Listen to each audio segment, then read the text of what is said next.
En España, cuando un menor está en una situación de vulnerabilidad, se pone en marcha un mecanismo legal bastante complejo. Hoy vamos a desgranarlo a ver cómo funciona pieza por pieza. Entonces, ¿qué es lo que pasa exactamente cuando un niño o una niña se encuentra en una situación de desprotección? Bueno, pues para eso se activa todo un sistema, un protocolo muy concreto. Vamos a ver cuál es la primera pieza de este puzzle. Vale, esta será nuestra hoja de ruta. Primero, veremos qué es lo que enciende las alarmas, el detonante. Luego, la respuesta del Estado, tutela frente a guarda. Profundizaremos en los tipos de guarda, entenderemos qué es exactamente el acogimiento y, por último, cuál es el camino hacia la estabilidad para el menor. Empecemos por el principio. Todo arranca con una situación muy específica, con un concepto legal que es, digamos, la llave que abre la puerta a toda la intervención del Estado. Vamos a ver cuál es. Y aquí lo tenemos, la situación de desamparo. Ojo que esto no es algo subjetivo, no es una opinión, es un estatus legal muy concreto. Se declara cuando se considera que a un menor le falta la asistencia básica, ya sea moral o material, porque quienes deben protegerle pues o no cumplen, o no pueden, o lo hacen de forma inadecuada. Una vez se declara oficialmente ese desamparo, todo se acelera. La entidad pública, que para que nos entendamos son los servicios sociales de cada comunidad autónoma, asume la tutela del menor de forma automática. Y no solo eso, tiene que tomar medidas para su guarda, para su cuidado inmediato. Y por supuesto se avisa enseguida al Ministerio Fiscal, que va a estar ahí supervisando que todo se haga correctamente. Vale, ahora entramos en el meollo de la cuestión. La respuesta del Estado se basa en dos herramientas principales, y la diferencia entre ellas es fundamental. Es quizás la decisión más importante de todo el proceso. Aquí está la clave de todo. Tutela frente a guarda. La tutela es la medida más seria, la más drástica, porque implica suspender la patria potestad de los padres. Se reserva para situaciones de desamparo muy graves y que parecen permanentes. La guarda, en cambio, es diferente. No suspende la patria potestad. Es una medida, digamos, más flexible, pensada para situaciones temporales o cuando el cuidado no es el adecuado, pero la situación no es tan extrema. Y claro, la pregunta es cómo se decide entre una y otra. Pues no es al azar, ni mucho menos. Se ponderan muchísimos factores. ¿La situación es realmente grave? ¿Es un peligro constante? ¿Hay alguna posibilidad de que el menor vuelva con su familia de forma segura? Y sobre todo, ¿qué es lo mejor para el niño o la niña, para su desarrollo? Incluso se mira si hay recursos como familias de acogida disponibles. Es una decisión muy meditada. Muy bien, vamos a hacer zoom ahora en la figura de la guardia porque no hay un solo tipo. Es como una caja de herramientas, con diferentes soluciones para problemas distintos. Fijaos, hay 4 tipos principales. Tenemos la guarda voluntaria, que es cuando los propios padres piden ayuda.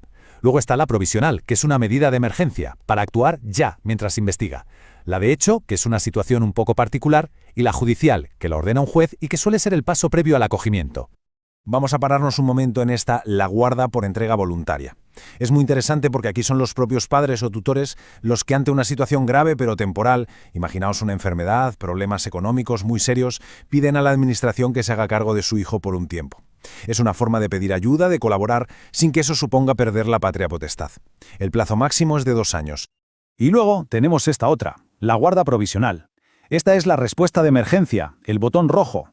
Cuando hay que actuar ya. Para proteger al menor, la entidad pública asume la guarda de forma inmediata. Y ya después se investigará a fondo qué está pasando. Lo primero, siempre, es la seguridad del niño. Perfecto. Hasta ahora hemos hablado de conceptos legales, tutela, guarda, pero la pregunta práctica es, ¿a dónde va el menor? ¿Dónde vive mientras tanto?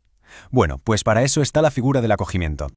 El acogimiento puede ser de 2 tipos. La prioridad absoluta, siempre, es el acogimiento familiar. Esto significa que el niño o la niña vivirá con una persona o una familia. Cuando esto no es posible o no es lo más adecuado para el menor, entonces se recurre al acogimiento residencial, que es en centros o residencias especializadas. Y dentro del acogimiento familiar tampoco hay una única fórmula. Está el de urgencia, para los más pequeños, de hasta 6 meses, mientras se estudia el caso. Luego el temporal, que puede durar hasta 2 años, cuando se piensa que el menor podrá volver con su familia. Y si después de ese tiempo se ve que la vuelta no es posible, se pasa al acogimiento permanente, que ya es una solución a largo plazo. Y todo esto se resume en una frase del Código Civil que es, la verdad, muy clara. Se buscará siempre el interés del menor y se priorizará, cuando no sea contrario a ese interés, su reintegración en la propia familia. Es decir, hay 2 principios que lo guían todo. Primero, el bienestar del niño. Y segundo, intentar que vuelva a casa, siempre y cuando sea seguro para él. Y llegamos al final del camino. ¿Qué pasa a largo plazo? ¿Qué plazos y derechos tienen tanto la familia biológica como el menor? Pues es importante saber que cuando a unos padres se les suspenden sus derechos bajo la figura de la tutela, el sistema no les cierra la puerta para siempre. Al contrario, les da un margen de tiempo, una ventana de oportunidad para que puedan cambiar sus circunstancias. Y ese plazo clave es 2 años. Es el tiempo que tienen los padres para pedir formalmente que se revoque esa declaración de desamparo, para demostrar que las cosas han cambiado y que pueden volver a ocuparse de sus hijos. Pero, ¿qué pasa si pasan esos 2 años? Pues que el reloj se para. A partir de ese momento, el derecho de los padres a oponerse a las medidas o a pedir que se revoquen expira. El foco del sistema cambia y se centra al 100% en darle una estabilidad definitiva al menor. La voz de los padres legalmente ya tiene mucho menos peso. Todo esto nos lleva a una reflexión final, que es la pregunta que está en el fondo de todo este sistema legal. ¿Cómo se consigue ese equilibrio tan delicado entre la necesidad urgente de proteger a un menor y a la vez el respeto a los derechos fundamentales de una familia? Un balance, desde luego, increíblemente complejo y esencial.